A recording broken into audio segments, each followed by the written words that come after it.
Relax. Ayan. Relax ka lang katabi mo ako. Okay lang yan. Alright. Are you ready? Okay, this is the final question for 2011 Miss Duras San Nicolas.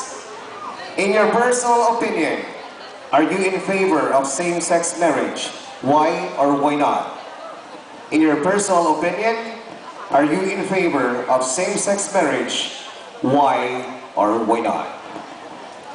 Para sa akin po, hindi po pumapayag sa same-sex marriage. Because dahil dito sa ating bansa, hindi po natin pinapahintulutan na ikasal ang magkaparehong sex.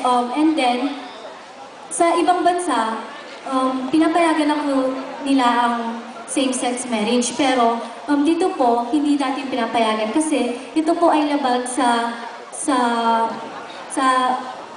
ating Diyos, sa ating Biblia, dahil sabi po doon ay tayo pinanganak na babae at lalaki at dapat tayo po ay ikasal sa hindi natin kaparehong yun, hindi po natin kaparehong sex.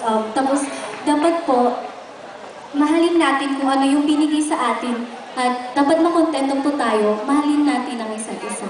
Thank you. Ladies and gentlemen, thank you so much for candidate number 25.